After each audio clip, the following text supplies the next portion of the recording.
I once went to a conference where the presenter said that having ADHD felt like he was failing 1,000 times a day. For me, that was such a profound statement. It was a game changer. And in terms of resilience, if that's how children with ADHD are feeling, then they also need to pick themselves up 1,000 times a day and carry on. So they're some of the most resilient kids that I know. So today, let's talk about ADHD. Let's be honest. Having a child with ADHD can be really tough. They're so impulsive. They do things without thinking, things that they know are wrong or unsafe. And often I found when I sit down and ask, why did you do that? Their response is, I don't know.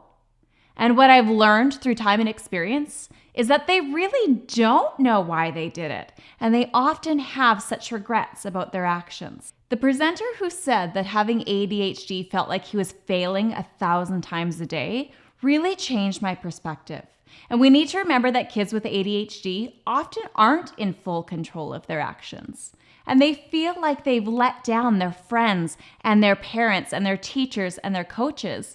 And that's so heartbreaking. So what can we do to support the children in our lives who have ADHD? There's power in how we choose to frame things.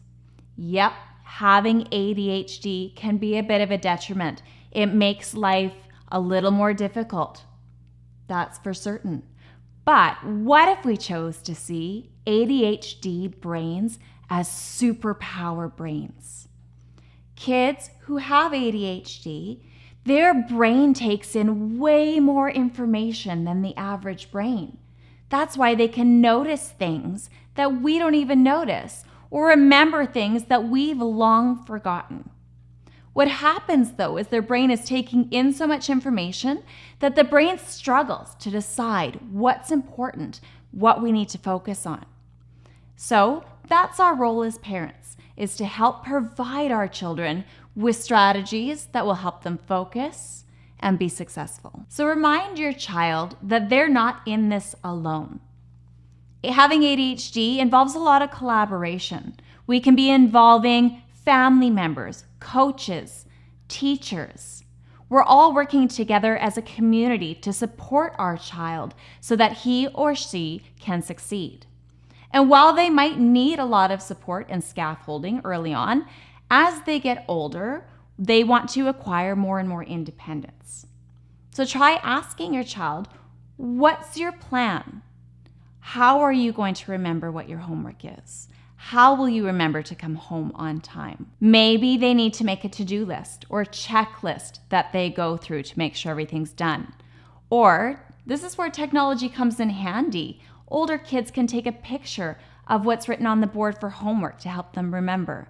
Set reminders in their phone or timers to help them be where they need to be on time. And how is your child going to cope with the need to constantly move? In the context of a classroom or a dinner table, this can be a complicated situation.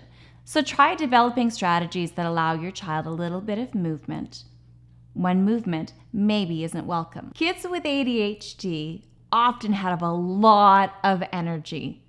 That's a really awesome way to be, but also needs an outlet.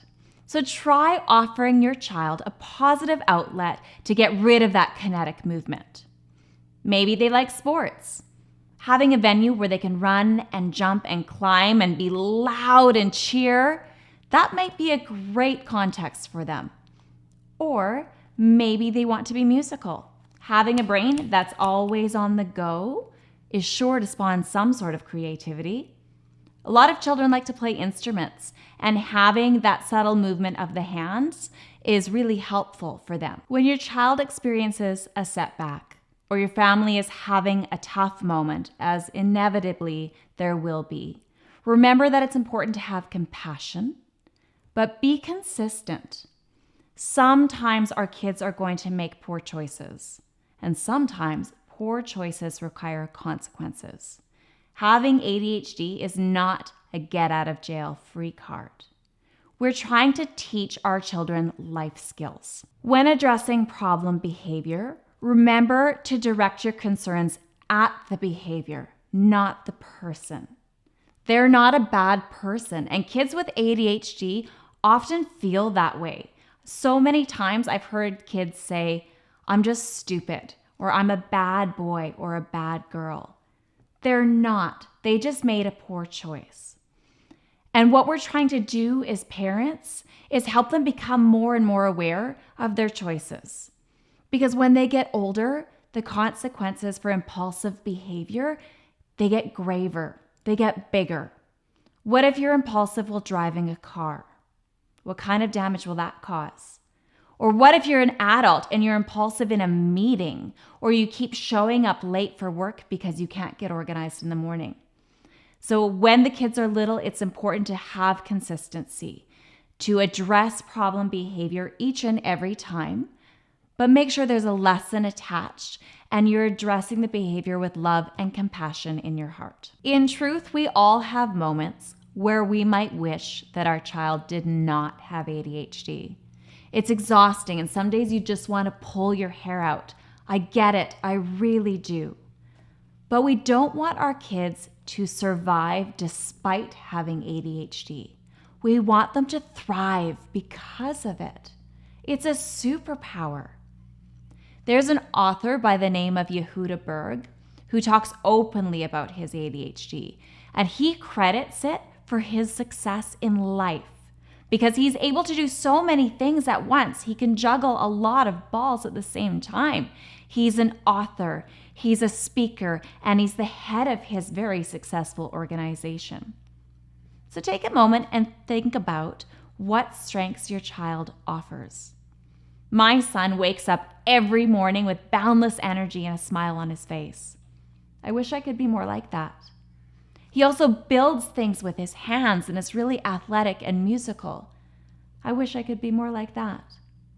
And he never ruminates on anything that doesn't go well. He lets it roll off his shoulders and continues on without letting much bother him because he moves from thought to thought so quickly. I wish I could be more like that. So what strengths does your child have? What can you learn from your child with an ADHD brain? It's a positive thought. This is such a big conversation and an important one to be having. And although we don't have any more time today, please post your questions and your comments. I'd love to continue the dialogue with you. And if you like this video, please subscribe to my channel or share it with a friend. And we'll talk again soon about raising resilient children.